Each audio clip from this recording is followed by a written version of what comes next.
नमस्कार। पश्चिम बंगाल विधानसभा चुनाव पर कैपिटल टीवी का खास शो बैटल ऑफ बंगाल देख रहे हैं आप। मैं हूं आपके साथ पूजा।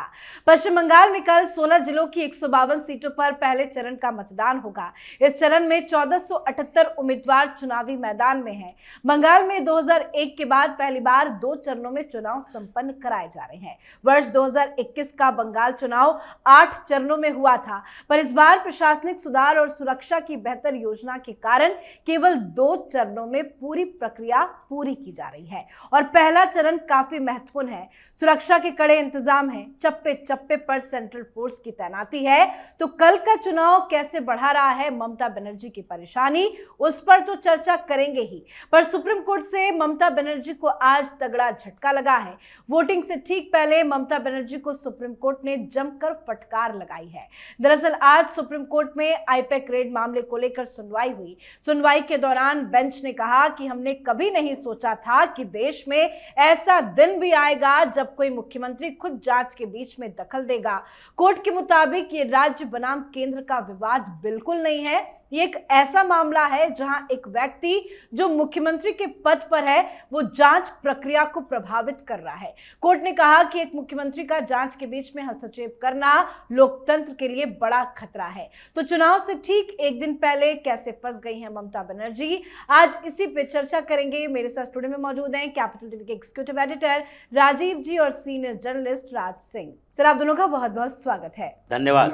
सर, कल फर्स्ट फेज की वोटिंग होनी है, अब एक ही दिन का वक्त बचा है, लेकिन वोटिंग से ठीक पहले क्या कुछ चल रहा है पश्चिम बंगाल में? देखिए, पश्चिम बंगाल में जो चुनाव आयोग ने तैयारी की जी, यानी तैयारी ऐसी की कि पहले के चुनावों की अपेक्षा इस बार सिक्योरिटी की व्यवस्था बेहतर है।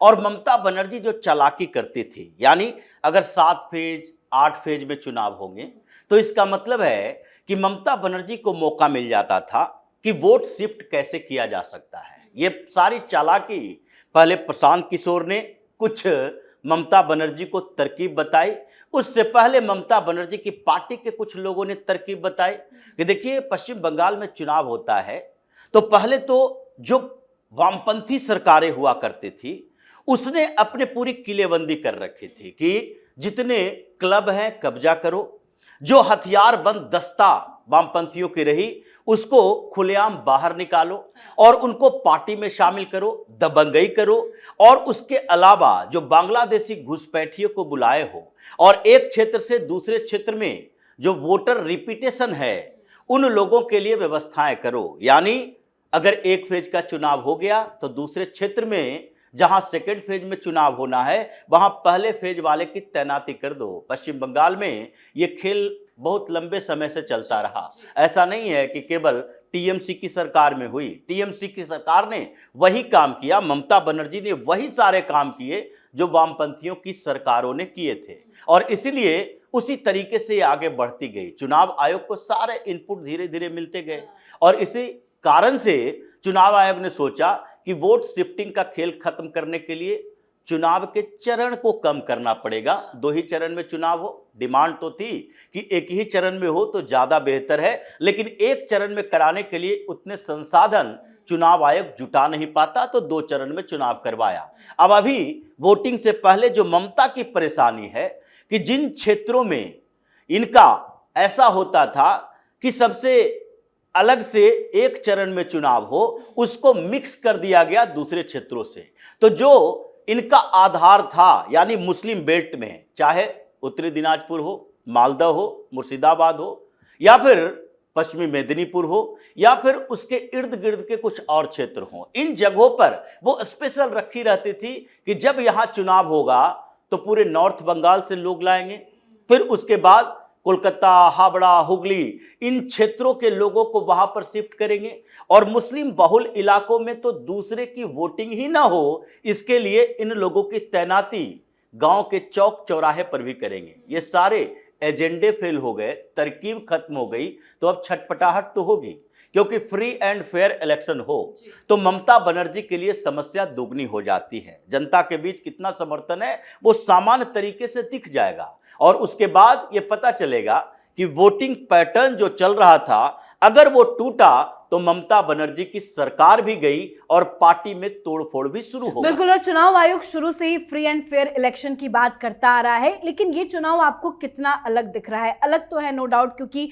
2 फेजेस में इलेक्शन हो रहे हैं, चुनाव आयोग की सख्ती है, सेंट्रल फोर्सेस की चप्पे चप्पे में तैनाती। ये चुनाव कितना अलग होने जा रहा है इस बार? देखिए, चुनाव निश्चित रूप से अलग होने जा रहा है और आप देखेंगे इसके परिणाम भी अलग होंगे।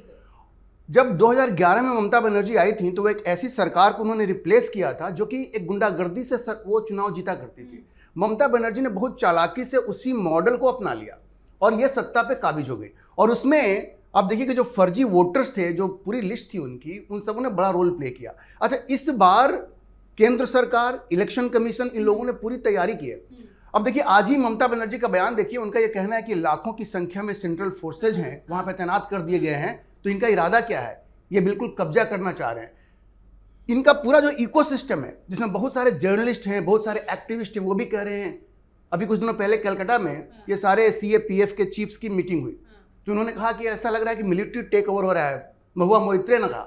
इनको समझना पड़ेगा कि बंगाल पिछले 6 साल में सबसे ज्यादा चुनावी हिंसा अगर कहीं हुई है तो बंगाल में हुई है। ये डेटा आपको बताता है। सिर्फ 2021 के चुनाव को आप देखिए तो वहां कम से कम 300 हिंसा की घटनाएं हुई थी और 58 मौत हुई थी। तो पहले ये सब बिहार में हुआ करता था, लेकिन अब ये सब बंगाल में हो रहा है। तो इन चीजों को केंद्र सरकार ने भी समझा, इलेक्शन कमीशन ने भी समझा, और इसलिए सेंट्रल फोर्स की तैनाती हुई है। और आपने देखा होगा बहुत सारे ऐसे विजुअल्स आ रहे हैं जहां पे तृणमूल कांग्रेस के जो कैडर हैं, जिसमें बहुत सारे गुंडा एलिमेंट्स घुस गए हैं, वो विपक्ष को, खास करके बीजेपी को, अपनी सभाएं नहीं करने दे रहे हैं। तो वहां पे ये इनके जो कमांडर्स हैं वो इंटरवीन कर रहे हैं। तो एक तरह से फ्री एंड फेयर इलेक्शन कराने की जो पूरी कोशिश है वो इस बार सरकार की है, इलेक्शन कमीशन की है, और ममता बनर्जी की इससे बिल्कुल नींद उड़ गई है। एक तो पहले आप समझिए कि SIR को जो अपना काम करना था वो कर दिया गया है। लगभग 1 करोड़ नाम तो कट गए हैं। खुद भवानीपुर में ममता बनर्जी का जो अपना कॉन्स्टिट्यूएंसी है, वहां पे 46,000 नाम कटे हैं।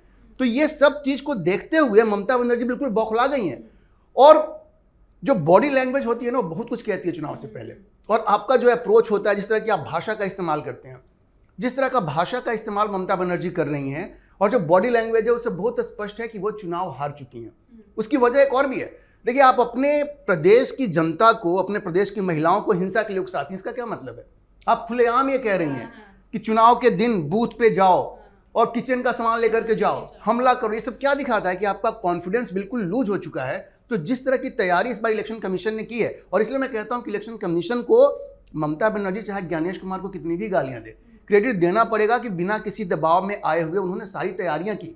और सबसे बड़ा क्रेडिट सुप्रीम कोर्ट को जाता है कि ममता बनर्जी के सारे टेंट्रम्स के बावजूद सुप्रीम कोर्ट ने वहां पे SIR को कराया, ढंग से कराया। आज भी देखिए, ये 27 लाख लोग जो हैं, जिनके पास एक भी डॉक्यूमेंट नहीं, 15 डॉक्यूमेंट है, उनमें से एक भी डॉक्यूमेंट ऐसा नहीं है जो कि डाउटफुल नहीं है। ये कहते हैं उनको वोट देने दो। अरे भाई, तुम वहां के नागरिक हो तो तुम्हारे पास 15 में से कोई एक डॉक्यूमेंट तो होगा जिसपे कोई डाउट ना हो। तो ऐसे सारे लोगों को चुनाव से बाहर करना, ये हिम्मत दिखाना हिंदुस्तान में बहुत ही बड़ी चीज है। लेकिन ममता बनर्जी, आपने जिस धन्यवाद की बात कही वो तो कभी करेंगी नहीं, क्योंकि ठीक है SIR का एक अलग मसला है, लेकिन चुनाव आयोग के साथ तो ममता बनर्जी कभी खड़ी नजर नहीं आई। एक के बाद एक ना जाने कितनी चिट्ठियां लिख दी, सड़क पर उतर गई, उन्होंने रैलियां निकाली, रोड शो किया, मार्च किया चुनाव आयोग के खिलाफ, और सेंट्रल फोर्स के बारे में वो बार बार बयान देते रही है। 2 चरणों में चुनाव हो रहे हैं, उसको लेकर भी उन्होंने विरोध जताया। क्या कोई कोऑर्डिनेशन आखिरी दिन आपको लगता है कि दिखेगा, या शांतिपूर्ण तरीके से चुनाव बीत जाएगा तो ममता बनर्जी उसका धन्यवाद करेंगी? बिल्कुल नहीं करेंगे। शांतिपूर्ण तरीके से चुनाव हो जाएगा, इसका मतलब है कि ममता बनर्जी चुनाव हार जाएंगी। इलेक्शन कमीशन के साथ कोऑर्डिनेशन कैसे होगा? Election commission free and fair election चाहता है, और ममता बनर्जी चाहती हैं कि पूरी तरह से रिगिंग हो और उनके पक्ष में मतदान हो, उनके कैडर को पूरी छूट मिले। और जिस तरह से कहते हैं कि साइलेंट रिगिंग होती है ना, वो चीज करवाना चाहती हैं। लेकिन सेंट्रल फोर्स इसमें आड़े आ रहा है, इसलिए ममता बनर्जी इलेक्शन कमीशन से कभी कुछ नहीं होगी और क्रेडिट तो कभी नहीं देंगी वो। बिल्कुल सर, आज सुप्रीम कोर्ट में जिस तरह से आज सुनवाई हुई, ममता बनर्जी को सुप्रीम कोर्ट ने, जज ने जिस तरह से फटकार लगाई, वो भी वोटिंग से एक दिन पहले, इसका असर भी क्या नतीजों में देखा जाएगा? देखिए, ममता बनर्जी आ बैल मुझे मार वाली स्थिति में है। ममता बनर्जी को सुप्रीम कोर्ट के अंदर इस मुद्दे को खींचना ही नहीं चाहिए। इनके बड़े बड़े वकील सरेंडर कर रहे हैं, जैसे कपिल सिब्बल पहले ममता बनर्जी को रिप्रेजेंट कर रहे थे, लेकिन इस बार की सुनवाई में कपिल सिब्बल अलग हो गए। उनको लगा कि जितने लॉजिक थे, जितनी दलीलें थी, हमने तो रख दी, और हर दलील के बाद ये जज साहब हमें ही फटकार लगाते हैं कि हम क्या करें। जो स्थितियां आप लोगों ने उत्पन्न की है उसमें आपकी दलील काम नहीं आएगी। आज मेनका गुरुस्वामी आई ममता बनर्जी को रिप्रेजेंट करने के लिए, उन्होंने भी वही सारी बातें कही। मेंटेनेबिलिटी, ये याचिका सही है या गलत, इसको रिजेक्ट कर दो आप। जब ये सारी स्थितियां पैदा हो गई, जब 2 जजों की बेंच ने कह दिया कि याचिका तो खारिज नहीं होगी, क्योंकि आप जिस संविधान की बात कर रहे हो वो संविधान को बनाने वाले भी ये नहीं सोचे होंगे कि ऐसी परिस्थिति आ जाएगी। जैसे केजरीवाल के मुद्दे पर था कि केजरीवाल ने जो तरीके अपनाए कि नहीं जेल में जाएंगे, सरकार वहीं से चलाएंगे, ऐसी परिस्थितियां जब पहले कभी आई ही नहीं तो फिर संविधान में इसकी चर्चा कैसे होगी? और अगर चर्चा नहीं होगी तो संविधान की व्याख्या करने का अधिकार तो सुप्रीम कोर्ट के पास ही है, तो इसलिए व्याख्या हम करेंगे। अब मेनका गुरुस्वामी ने यही बात उठाई कि जब संविधान की व्याख्या की बात है तो आगे के लिए इनको चाहिए क्या, यानी लार्जर बेंच में इसे भेजा जाए, 5 जज चाहिए, लेकिन उसे भी रिजेक्ट कर दिया गया कि पहले हम फैसला कर लेते हैं। हर मुद्दा ऐसा नहीं होता जिसके लिए संविधान में ऐसी प्रावधान हो कि नहीं लार्जर बेंच ही फैसला कर सकता है। अगर हमारे फैसले से अच्छा ना लगे तो फिर आप लार्जर बेंच की मांग कर लेना।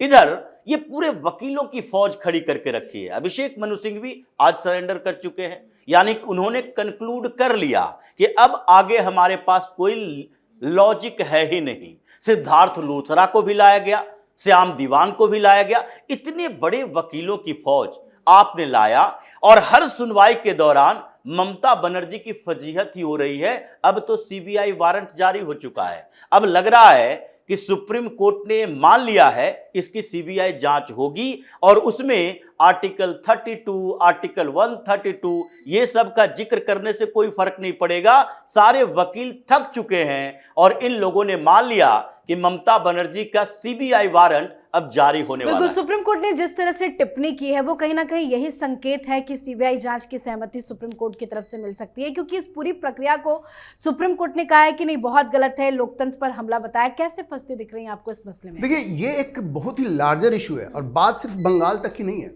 अब ममता बनर्जी एक मुख्यमंत्री है, वो जो कुछ भी करती है एक मिसाल सेट करती है।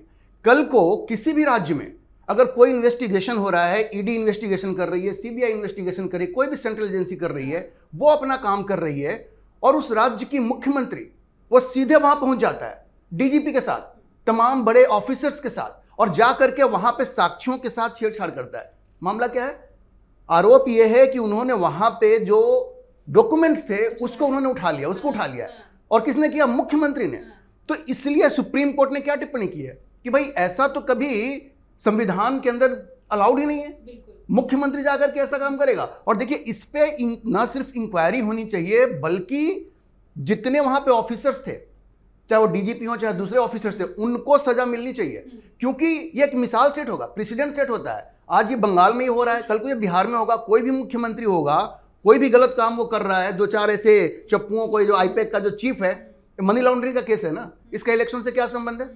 मनी लॉन्ड्रिंग का केस है, कोल स्कैम में उसके ऊपर आरोप है, उसकी जांच हो रही है और उसको जांच को बाधित करने के लिए खुद मुख्यमंत्री पहुंच जा रही है। तो सुप्रीम कोर्ट तो बहुत लीनियंट है, अभी इनको तो सीधे वहां से सजा होनी चाहिए। ये मामला जो इतना लंबा खिंच रहा है, देखिए बहुत जरूरी होता है। ब्यूरोक्रेसी अगर इस तरह से मुख्यमंत्री के इशारे पे काम करेगा तो कोई भी जांच नहीं हो पाएगा, किसी भी राज्य में नहीं हो पाएगा।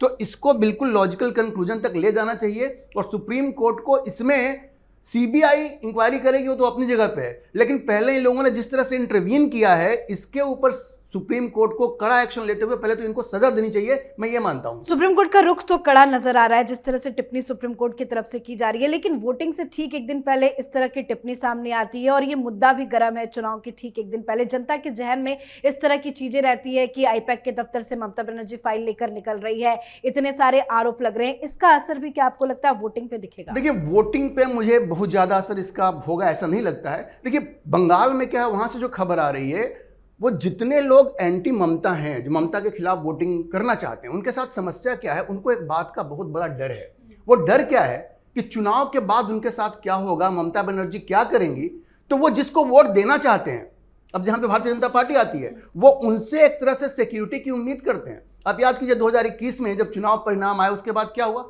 बंगाल में किस तरह की हिंसा हुई। लेकिन इस बार तो सिक्योरिटी में कोई कमी नहीं रखी देखिए गई है। दो चीजें है ना, सिक्योरिटी तभी तक है जब तक कि चुनाव नहीं होते हैं। चुनाव खत्म हो गया, सिक्योरिटी तो वहां से चला जाएगा। नहीं, अभी तो 1 महीने तक तो रहेगा ना एक सिक्योरिटी। महीने तक रहेगा, उसके बाद लेकिन जब तक आपको ये नहीं स्थिति सामान्य नहीं हो जाए, अगर तृणमूल कांग्रेस फिर से सत्ता में आ जाती है और उसके बाद अगर इन लोगों के साथ जातियां होती जैसे पिछली बार हुई, तब आप क्या करेंगे।